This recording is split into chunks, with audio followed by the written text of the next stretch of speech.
recording. Wonderful. Hi, I'm Rachel. This is Let Me in the Library, and today we're going to do my 25 in 2025. This is a video that we're seeing a lot this year, where people are talking about all of these books that they really want to read in 2025, and that's what I'm doing today. I have a little list on my phone, so I'm trying to make sure that I get this right, but I also have a whole bunch of the books here with me, so I'm going to basically just tell you these are the books I want to read, and I've broken them up a bit by genre, so let's go from there. There are some of these that I know I'm ashamed that I haven't read yet, so feel free to shame me in the comments. But first off, fantasy. In the fantasy genre, the first book that I must read in not the first book in order, but one of the books I really must read in 2025 is Six of Crows. I know! Isn't that shocking that I haven't read this? I did want to read this and then heard that I should read the Grishaverse trilogy first, which I did. And then I watched the entire TV show and I really, really loved it. And then I said, hey, I should really read these, and then I didn't.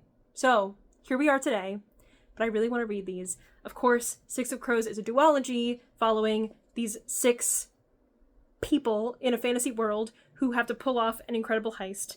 And I know that the second book is devastating, but also this is such a booktube staple that I am a little surprised that I actually haven't gotten to it yet, but this is definitely very exciting. And I know that there's actually more after this as well, which I forgot that there was more after this, but I may have to continue on with King of Scars and the rest of those books when that time comes. But next, I have An Ember in the Ashes, another big booktube staple that I did not read. I actually know very little about this book, but I did receive it as a gift, which was very nice. I got this from Steph, from Sugar Daddy Steph, actually, for my birthday. And I know that this is one that makes people cry and upset. So I think I'm ready to feel those feelings after I finished Mockingjay very recently. And I'm just ready to feel feelings. So I'm going to read to you what this one is about, because I know a little less about it. Under the Martial Empire, Defiance is met with death. Leia and her family do not challenge the Empire. They've seen what happens to those who do. But when Leia's brother is arrested for treason, she's forced to make a decision. In exchange for help from rebels who promise to rescue her brother, she will risk her life to spy for them from within the Empire's greatest military academy. Oh, that sounds fantastic! Leia meets Elias, the school's finest soldier, and secretly its most unwilling. He and Leia will soon realize that their destinies are intertwined and that their choices will change the fate of the Empire itself. So this is part of a 4-book series, and if I get into this, I may have to just continue all the way to the end.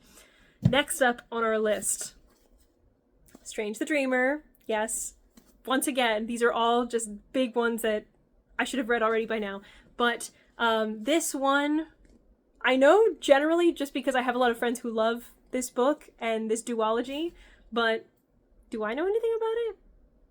Time for me to read the back. Laszlo Strange, war orphan and junior librarian, has been obsessed with the mythic city of Weep for as long as he can remember, but it would take someone bolder than he to cross half the world in search of it. Then a stunning opportunity presents itself in the person of a hero called the Godslayer, and a band of legendary warriors, and he is to seize his chance or lose his dream forever. What happened in Weep 200 years ago to cut it off from the rest of the world? What exactly did the Godslayer slay that went by the name of God? The answers await in Weep, but so do more mysteries, including the blue-skinned goddess who appears in Laszlo's dreams. How did he dream of her before he knew she existed?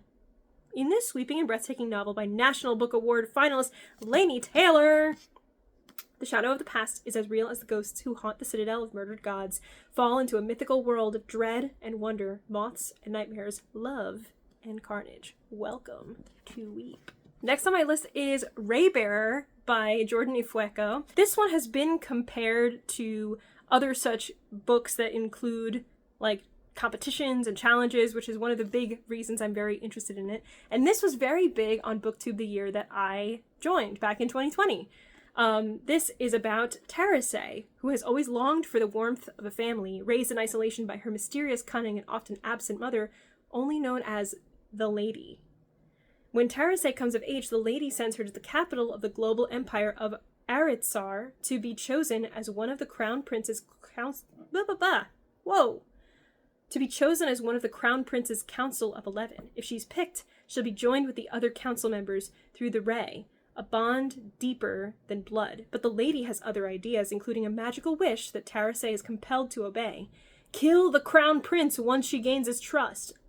Oh my god. This sounds so similar to A Song of Wraiths and Ruin in a way. Like, not really one-to-one, but it sounds very similar, which I loved. So I feel like I would really, really love this book too. Next up, I have The Song of Achilles. This one also makes everybody cry, and this is sort of a historical fiction fantasy retelling of the love story between Achilles and Peleus? That can't be right. No, Patroclus, that's right. I know nothing about Greek mythology, sorry. But this is one that makes people very upset, and again, that is a feeling that I feel like I'm finally ready for because...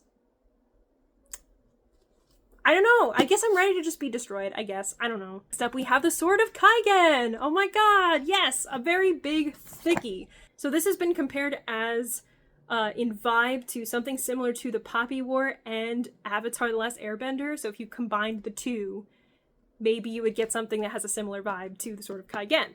And I know that this follows a middle-aged protagonist, which I really, really want to see more of in fiction. So I am excited to follow that. On a mountainside at the edge of the Kaiganese Empire live the most powerful fighters in the world, warriors capable of raising the sea and wielding blades of ice. For centuries, the fighters of the Kusanagi Peninsula have held the Empire's enemies at bay, earning their treacherous spit of land the name the Sword of Kaigen.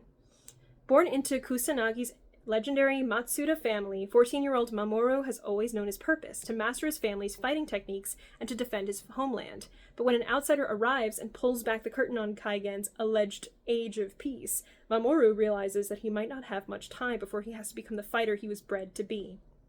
Even worse, the empire he was born to defend might stand on a foundation of lies. Misaki told herself that she left the passions of her youth behind when she married into the Matsuda family. Determined to be a good housewife and mother, she hid away her sword, along with everything from her days as a fighter in a faraway country. But with her son asking questions about the outside world, the threat of invasion looming on the horizon, and her frigid husband grating on her nerves, Misaki finds the fighter in her clawing its way back to the surface. When the winds of war reach their peninsula, will the Matsuda family have the strength to defend their empire, or will they tear each other apart before the true enemies ever reach their shores? Next, please don't yell too loud, I know, but next up, I don't have this book physically, so I'm putting it here, is Gideon the Ninth.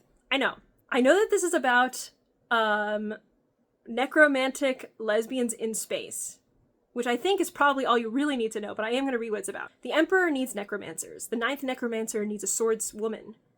Gideon has a sword, some dirty magazines, and no more time for undead bullshit. Brought up by unfriendly, ossifying nuns, ancient retainers, and countless skeletons, Gideon is ready to abandon a life of servitude and an afterlife as a reanimated corpse. She packs up her sword, her shoes, and her dirty magazines and prepares to launch her daring escape, but her childhood nemesis won't set her free without a service. Haru Hark Nonagesimus, Reverend Daughter of the Ninth House, I think that's Nona the Ninth, and Bone Witch Extraordinaire has been summoned into action. The Emperor has invited the heirs to each of his loyal houses to a deadly trial of wits and skill. If Harrow Hark succeeds, she will become an immortal, all-powerful servant of the resurrection, but no necromancer can ascend without their cavalier. Without Gideon's sword, Harrow will fail, and the Ninth House will die. Oh, Harrow the Ninth, and then Nona the Ninth. Alright, it's all coming together. Of course, some things are better left dead.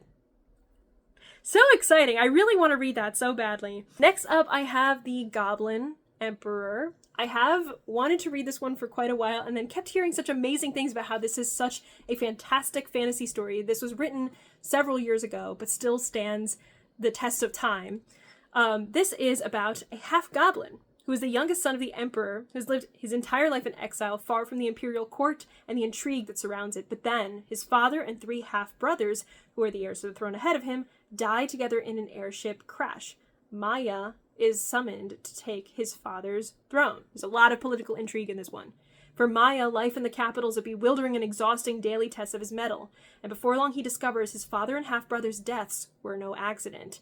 The airship was tampered with, and the crash was murder. With no friends, no advisors, and no schooling in the art of court politics, the only thing Maya knows for certain is that whoever was behind the assassinations must still be plotting an attempt on his life. Next up, I have The Day of Fallen Night. Yes, this is the sequel / actually the prequel of the Priory of the Orange Tree. Why did I forget that name? The Priory of the Orange Tree. This is the prequel. This is maybe thicker, I think, than the first book, but I really loved Priory very much. I read it when I was going on a conference trip for work, and I just had so much fun because I had also given myself the challenge to read it over the course of that month, and I had to hurry up and finish it. So I was listening to it and I was reading it physically. So I did a bit of a tandem read, and I ended up enjoying everything about it. It had all these wonderful Studio Ghibli-esque vibes while still being much more intense than I think most Ghibli movies end up being in terms of theme. And it just painted such a cool world. There's spies, there's assassins, there's dragons, there's your typical kind of beautiful, fantastical landscape. There are dragon riders. There were so many cool elements of that book that I really enjoyed. So of course I had to pick up the prequel as soon as it came out and then not touch it. So here I am, and I will be reading this in 2025. Next up, I have Foundryside by Robert Jackson Bennett, who wrote The Tainted Cup. I read that very recently, and I really, really liked it, so it made me think I really have to go back and try his original series. I've had this book for quite a while. I do know that I have not heard the best things about this series, but I still think it's worth giving a try because I really loved the other book so much. This is about a thief named Sancio Grotto, who's a damn good thief. Her latest heist on Tivan's docks is nothing her unique abilities can't handle. But unbeknownst to her, Sansi has been sent to steal an artifact of unimaginable power, an object that could revolutionize the magical technology known as scriving. If the ruthless merchant houses who control this magic, the art of using coded commands to imbue everyday objects with sentience, if they can unlock the artifact's secrets, they will rewrite the world itself to suit their aims. Now, someone in those houses wants Sansia dead and the artifact for themselves, and in a city like Tivan, no one has the power to stop them. To have a chance at surviving and at stopping the deadly transformation that's underway, Sansia will have to marshal unlikely allies and undergo her own transformation, one that will turn her into something she could never have imagined. That sounds really good, so I'm hoping that all the things I've heard are not true and that this is a great book, because I do know that there's a couple friends who have really enjoyed it, so that's another hopeful for this year. Now I have Piranesi.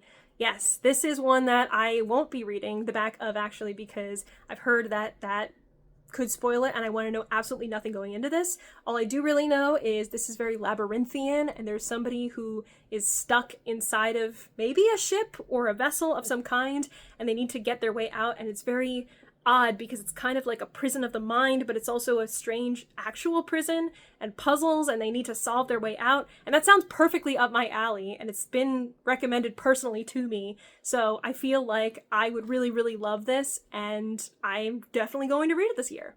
Also on my list, not physically here, is Bloodmarked by Tracy Deonn. I really, really liked Legendborn, and I sort of just completely forgot that there were sequels to this series until relatively recently, and then I don't know, I haven't picked up more of her books, so it's time for me to probably reread Legendborn and then get into the rest of the series, because I think the third book is coming out very soon this year, and there will be one more, possibly. Don't quote me on that. Might only be 3. Not sure. But see, that's how behind I am on Tracy Deonn's books. I don't know. I really liked Legendborn very much, though. It's basically about a young woman named Bree who goes to this private school after her mother dies in a mysterious accident, and she's pretty convinced that it wasn't really totally an accident, but no one is really able to give her the answers that she wants. So she's searching for more, and she ends up going to this school. There's a secret society at this school that she ends up kind of joining and infiltrating in a way, and they are based on King Arthur. So there's Guinevere and the other one, I don't know, the King Arthur people, you know? And she's like, all right, maybe there's something here, but she starts to see like there's something insidious going on at the school and things may not be as it seems. It's a fantasy book, it's YA, it's really fun. There's a true love triangle in the sense of not just being like, he likes her, but she likes him, and who will she pick? It's a little different than that, but I really, really enjoyed it, and I definitely want to get into the next book so I can get into the next book. Now I'm going to move on to a different genre, and we're going to move into contemporary. So I actually only have one contemporary book for you, and that is Mr. Penumbra's 24-Hour Bookstore. Somehow I ended up with 3 copies of this book. I think because I bought it and then I was gifted it twice. This is one that I have wanted to read for a long time. I started it and then put it down, but I think it's time for me to finally pick it back up again. This one is strange. There's definitely something weird going on. There is this strange bookstore that this guy works at. I think he is like freshly out of college or something around that age period. And he starts working there and he knows that there's something strange because people will come in and they will ask for like a number and then be put into this sort of like labyrinthian scape of the bookstore to try to find whatever it is they're looking for. And it seems almost like they're solving a bigger puzzle and a bigger mystery at the same time. He meets this girl who works at Google who helps him to like kind of catalog some of the things that are going on in this library, and together they're trying to solve the mystery of Mr. Penumbra's library and what's going on. So again, puzzly stuff. I really like that. Libraries, I really love that. I guess maybe I like mazes and stuff too. I'm not really sure about that one, but it's coming up more than once. We're going to move into another genre. Once again, this is historical fiction, and again, I only have one for this one. It's The Hunchback of Notre Dame. If you don't know me that well, The Hunchback of Notre Dame, the animated film, is my favorite movie of all time. I will not be taking any further questions because it's just the best, okay? Understood. Great. All right. I have consumed a lot of Hunchback of Notre Dame content, at least in terms of like the French stage play and like some of these little theories of stuff online. But strangely enough, I've never went to the source material itself before. So I'm going to read The Hunchback of Notre Dame. Again, this is a bit of a thickie because it is an older classic book, but I need to know every single thing about the things that I'm interested in. I am a person who seeks out lore. I need to know everything about the things that I like. I just want the lore. I need it so badly. So, of course, I need to just read the source material, and I think it will give me a lot of the answers that I'm looking for, because the original story is quite different from the Disney film, and that often happens in a lot of Disney adaptations, but even so far as who certain characters were. Of course, in the movies, there is Frollo, the bad guy, and he actually in the books was the archdeacon, and they were not separate characters. He also had a brother who tragically passed away, and his child, I think, is Quasimodo. At least that's what happens in the musical at the La Jolla Theater that I went to go see, and I cried like 19 times in only the first song. Anyway, the point is, I think it's finally time for me to read this. Okay, we're moving into the thriller genre. Thriller/mystery, suspense type of genre. The first book I have for you, I think this may traumatize me. I don't know. That's what I've heard. House of Leaves. This is another huge book, and this is one that I think has a lot of mixed media elements. So when you're reading it, there's a lot of stuff that's kind of all over the place. It's not written in a totally normal format. I mean, I'm seeing, here's some footnotes down here, big chunks that are separated out. See, look, this is like only footnotes for a little bit. So that's weird. I do love weird books. Again, this is one that I was told don't really look too much into what it's about, just go into it without knowing anything, so that is my intention, but this has been highly recommended to me, and I was definitely supposed to buddy read this, but I didn't in the past, so it's time for me to just brave it alone unless anyone speaks up and wants to read this with me. Next up, I have The Good Girl's Guide to Murder by Holly Jackson.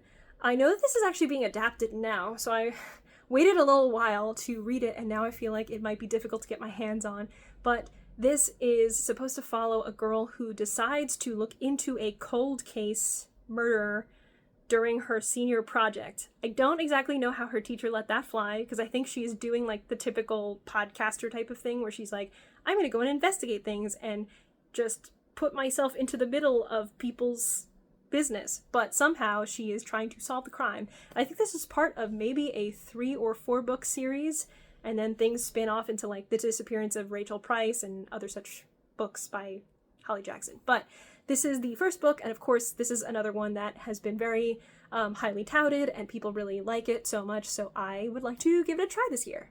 Next up, I have The Firekeeper's Daughter. This is a very, very intense thriller, as I've heard.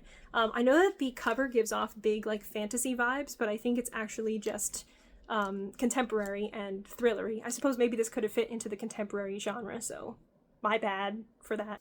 This one was also a gift. This is from Christine from the Roomies Digest for my booktube birthday, which was very sweet. This is about 18-year-old Downis Fontaine, who's never quite fit in, both in her hometown and in the nearby Ojibwe reservation. She dreams of a fresh start at college, but when family tragedy strikes, she puts her future on hold to look after her fragile mother. The only bright spot is meeting Jamie, the charming new recruit on her brother Levi's hockey team. Yet, even as Downis falls for Jamie, she senses the dashing hockey star is hiding something. Everything comes to light when Downis witnesses a shocking murder, thrusting her into an FBI investigation of a lethal new drug. Okay, actually, I'm not going to read anymore because I feel like maybe I was told to only know that much and go in, again, not knowing very much. That's the tough thing about trying to tell you what these books are about, because I feel like I'm not supposed to know. But that is another one that I'm really excited about, and I think would be a really cool read for this year. I don't know how many other people have heard of this book, but I am really excited about the Raw Shark texts.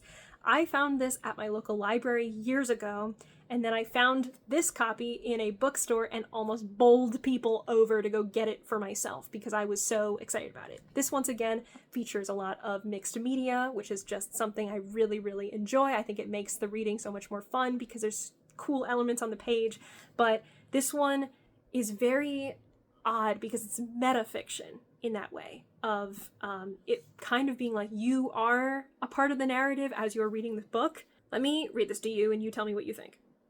First things first, stay calm.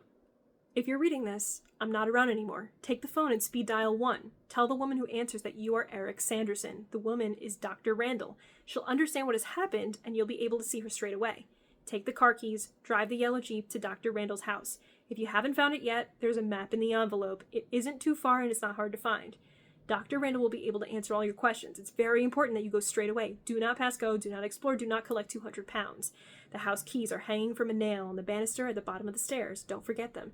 With regret, and also hope, the first Eric Sanderson.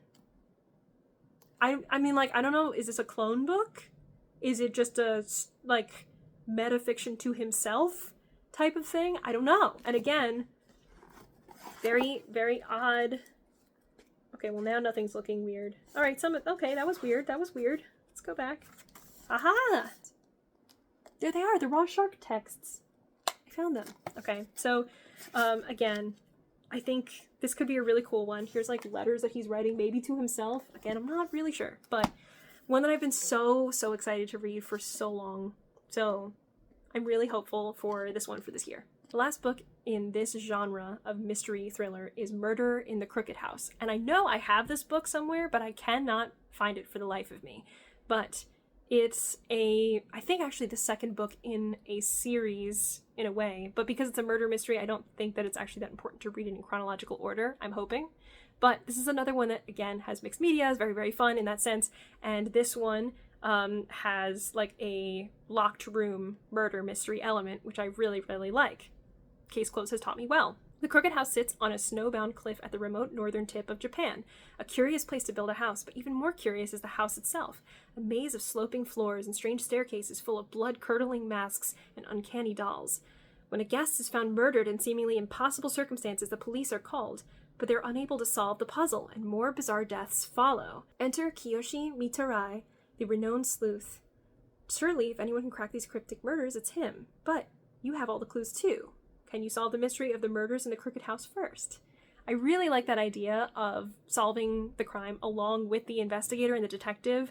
So I think that that's promising. Like, I really like books where they're not obscuring information from you on purpose just so that the detective can be like, I knew what it was and you're surprised. But instead it's something where you can feel like maybe I can figure it out as well, and I think that that's really cool. Now we're going to move into the sci-fi genre. So the first book that I have for sci-fi is Artemis.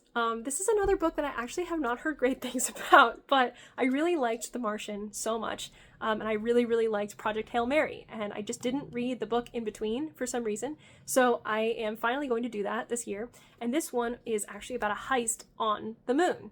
This is about a young woman who lives on the moon already, but she lives in such a tiny little unit that sucks, and everything that they have up on the moon is based on weight for currency. So the heavier something weighs, the more expensive it is. And she has some relationships with different people who are all living here on this moon base as well, but she definitely is I don't like this life that I have right now, and eventually she is contracted to kind of pull off this incredible heist on the moon. Oh, well, so I did know that part, but apparently engineering the perfect crime for this heist also is going to put her in the middle of a conspiracy for control of Artemis itself, which is the lunar colony on the moon. She's trying to do this to pay off different debts that she already has, not purely just to do an Ocean's 11 type of heist necessarily, but I think that'd be really cool, and I'm really excited about it. Next up, I have Scythe. Turns out I don't just have Scythe, I have 2 Scythes. I don't know how this happened. I think maybe one of these is Matt's copy, but I have Scythe. And this is one I've been meaning to read for a very long time. This is a novel in part of a trilogy, I believe, in which people have cheated death. They've figured out, we've done it as a society, figured out how not to die anymore, and instead they have these reapers who go around and kill people instead. So people don't just die of old age, and they've sort of solved that whole problem, but instead they have, I think this follows 2 people who are apprenticing a scythe, which would be the reaper people, and they don't want this, they don't want to be the apprentices, but they have to just learn what this is like and maybe figure out, more of what's going on with this sort of utopia that's probably not really a utopia and is a little bit more dystopian in nature. Next up, we have Stories of Your Life and Others. This is a book by Ted Chiang, who writes a lot of these really cool sci-fi short story collections. And I'm really excited about this one in particular because this one includes the story that inspired the movie Arrival. And of course, if you watched the movie Arrival, I think that you would, and you enjoyed it, of course, then I think you would be interested in reading some of that source material, and I am too. So this is a collection of stories like that, and because I've read his other book, Exhalation, and I really, really enjoyed it, I think that I would really, really like to read some more of his work. I was trying to find it because I know I read this other book by him, but The Merchant and the Alchemist's Gate, which, actually now that I think of it, that might have been the short story at the beginning of Exhalation. I think it is. But I really liked that story in particular by Ted Chiang. If you haven't read it yet, I would really highly recommend it because it gives such an interesting take on sci-fi and time travel while also making it linked culturally to this very interesting idea of what we can control and what we cannot, and just dealing with personal tragedies. And I thought that it was a very, very fascinating way of looking at sci-fi, and he just masterfully does that over and over and over again in his different stories, at least of those that I've read. So I think that this would be a really, really great one for me to check out this year. Moving on, we are going to talk about A Memory Called Empire. This is the second book. I have the first one, but it is actually boxed up right now, and I can't get it because I bought myself a whole bunch of books and said I wouldn't open them until I cleaned my room, and then I left them in the box because I didn't clean my room. So I only have this second book, which I acquired at a used bookstore in great condition, and I mean, I'll put what the first one looks like here. But I don't want to read what this one in particular is about on the back, so I'm going to resort to Storygraph for what it's about. Ambassador Mahit Zamar arrives in the center of the multi-system Texkalani Empire only to discover that her predecessor, the previous ambassador from their small but fiercely independent mining station, has died. But no one will admit that his death wasn't an accident, or that Mahit might be next to die during a time of political instability in the highest echelons of the imperial court. This is another one I've heard has really good political intrigue.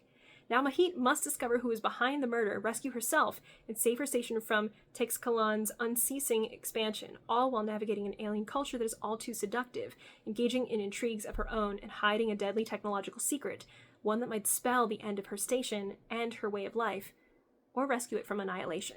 Next up on my list is one that I guess wouldn't usually firmly fall into the sci-fi genre, but it's speculative fiction and has a little bit of sci-fi elements to it, and this is The Handmaid's Tale. This is another book that I have boxed up somewhere, but this is a classic story written by Margaret Atwood, and it is about how women in the future in this world would be so subjugated and forced to basically go down to a very, very, very, very, very bad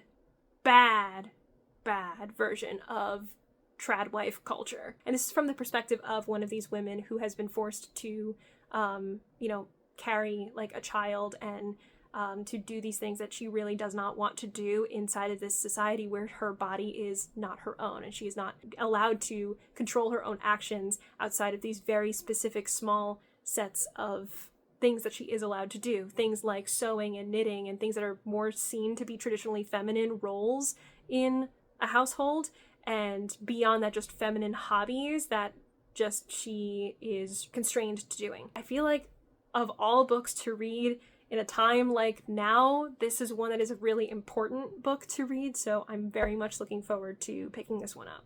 The last book that I have for you in this video is my last sci-fi book that I need to find a way to read sometime during 2025, and it's because I've really, really enjoyed the original trilogy that this comes from. I have read the original trilogy a few times and recommended it to people, and every time I do, I pick the trilogy back up again because I love it so much. And I finally decided to continue on with the series with Iron Gold. Iron Gold is the fourth book out of, I believe, 7 in the Red Rising series. I loved Red Rising. I recently reread all 3 of the original trilogy in the last year, and I just never continued for some reason, and I don't know why.